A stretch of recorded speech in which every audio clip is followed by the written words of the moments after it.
A história do bom samaritano é com certeza uma das mais conhecidas do mundo. Mas para a gente entender o tamanho do choque que essa história causou na época, a gente precisa desvendar um mistério de séculos, um ódio profundo entre dois povos vizinhos, os judeus e os samaritanos. De onde veio essa rivalidade tão forte? Bom, para responder isso, a gente vai ter que voltar bastante no tempo, muito mais do que se imagina. Então, a grande questão é essa. E a resposta, olha, não é nada simples. Ela nos leva lá para o comecinho da história de Israel. E um detalhe que muda tudo. Essa briga toda não começou por causa de religião, não. Começou por algo bem mais pé no chão. Para a gente entender como tudo se quebrou, primeiro a gente precisa ver como era quando estava tudo inteiro. Sim, houve uma época em que Israel era uma nação só, unida sob a mesma liderança e com um único lugar de adoração para todo mundo.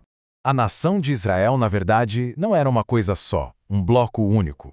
Era mais como uma grande confederação de 12 famílias gigantes, as tribos. Cada uma com sua identidade, mas todas conectadas por um mesmo ancestral. Essa estrutura era a base de tudo.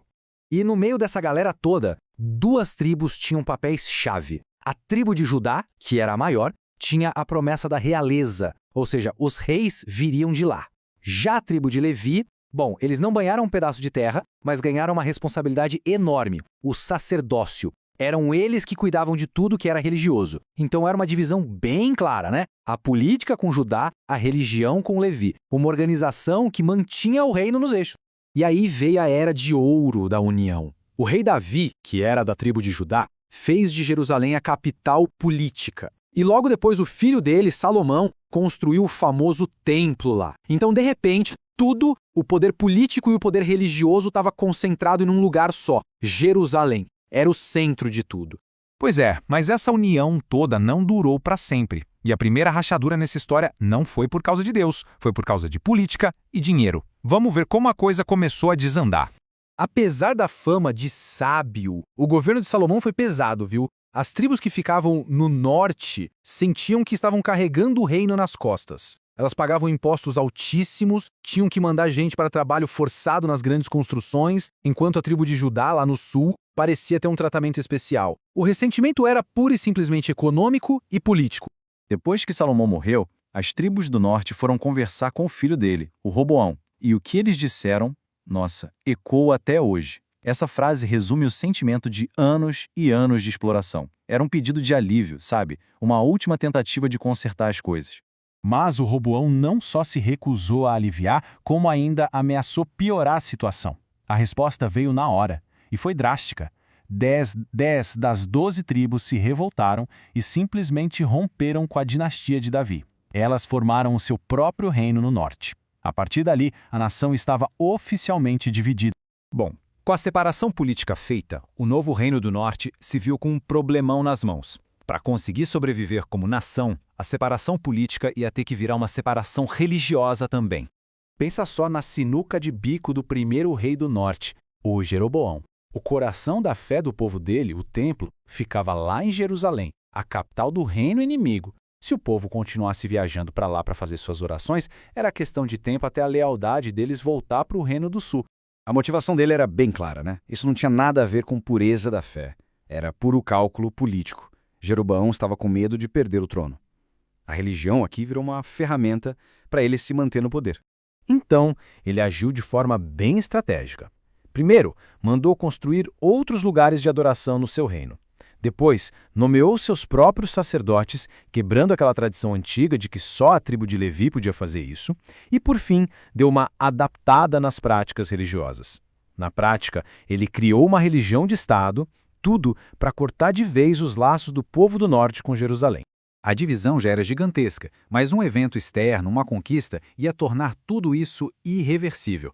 E foi nesse momento que surgiu um povo completamente novo na região, os samaritanos.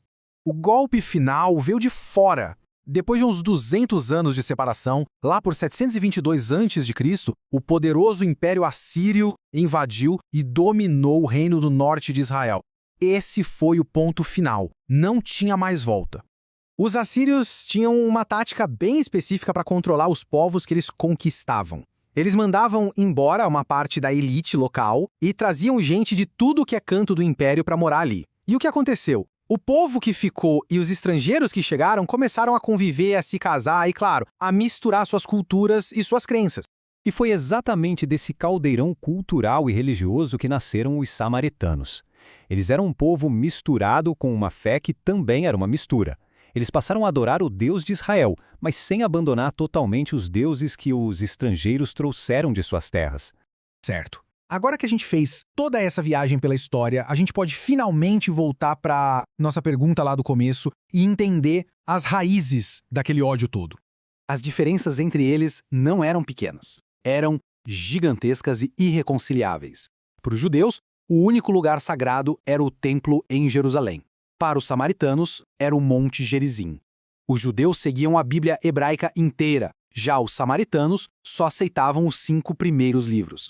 E, claro, cada um se achava o verdadeiro herdeiro da antiga aliança de Israel.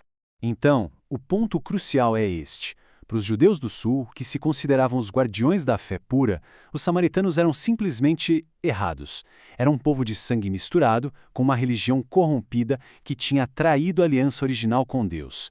Eram vistos como impuros em todos os sentidos, na linhagem, na religião e na política. E é isso que nos traz de volta ao início de tudo. Quando Jesus decide atravessar Samaria, quando ele para e conversa com a mulher samaritana no poço, ou quando ele conta a parábola do bom samaritano, ele não estava só sendo gentil, ele estava quebrando de propósito um tabu social, político e religioso que existia há séculos. Ele estava desafiando a ideia de quem era puro e quem era o próximo. E tudo isso nos deixa com uma reflexão, né? A história desse ódio entre judeus e samaritanos mostra como uma briga por política e dinheiro pode, com o tempo, virar um conflito religioso que dura milênios, muito depois que os motivos originais já foram esquecidos. Isso faz a gente pensar, quantos conflitos que a gente vê no mundo hoje não começaram por razões que já nem lembramos mais?